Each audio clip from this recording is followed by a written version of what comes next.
L'homme qui mangeait des souris pour de l'argent. Les histoires de chroniques africaines et d'ailleurs.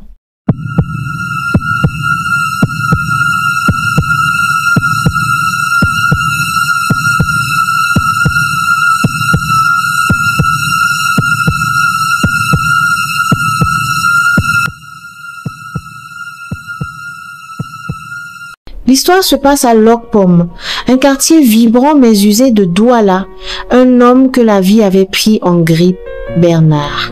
32 ans, dos courbé par les charges du port, mains cailleuses comme les pierres, regard durci par les promesses jamais tenues.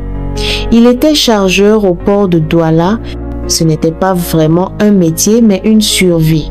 Il attendait chaque jour que les camions arrivent, que les dockers le pointent, qu'on lui tende quelques billets froissés en échange d'efforts surhumains.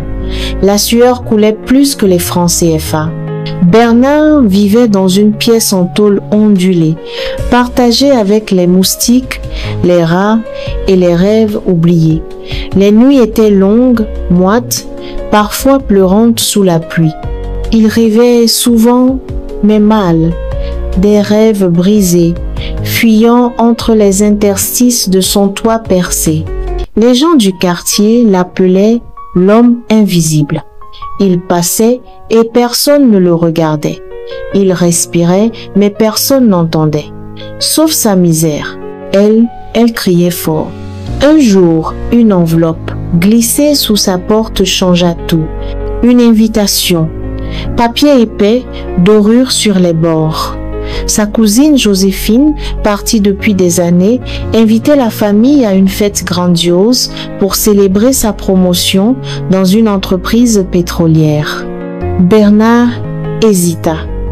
Il n'avait rien apporté, pas de chaussures dignes, pas même un parfum. Mais il y alla. Ce soir-là, Lokpom semblait loin. Les murs de la villa de Joséphine sentaient le jasmin, les rires des riches, le champagne qui pétille. Bernard était mal à l'aise. Trop de lustre, trop de lumière pour un homme habitué à l'ombre. Mais ce n'était pas la lumière qui allait changer son destin, c'était l'ombre. Un garçon de service, précis, laissa une porte entr'ouverte. Curieux, Bernard descendit les escaliers, croyant trouver les toilettes. Il s'enfonça dans la cave. Une odeur de sang et de métal rouillé. Le noir était presque total, percé par la lueur vacillante de bougies rouges.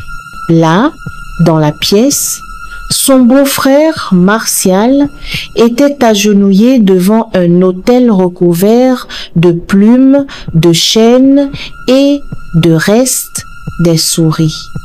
Bernard n'osa pas crier. Il remonta, tremblant, le cœur battant comme un tambour de guerre. Il ne dormit pas pendant 2 jours. Ce qu'il avait vu le hantait. Et plus encore, pourquoi son beau-frère, autrefois aussi pauvre que lui, roulait maintenant en 4 escadres derniers cris? Pourquoi Joséphine avait-elle tant changé? Une semaine plus tard, Bernard décida de confronter Martial. Il le suivit après le travail jusque dans un bar discret à Bonaberry. Les verres se succédèrent, les silences aussi. Finalement, Bernard parla. « J'ai vu ce que tu fais dans la cave. » Martial le regarda longtemps, sans émotion. Puis il sourit, un sourire froid, sans chaleur. « Alors, tu sais. Et tu veux, n'est-ce pas ?» Bernard ne répondit pas. Mais son silence valait tous les aveux. Martial lui donna rendez-vous dans une maison abandonnée en périphérie. Une cabane oubliée des hommes, mais pas des esprits. Là, il rencontra 2 autres hommes encapuchonnés. Ils ne parlaient pas. Ils l'observaient. À suivre.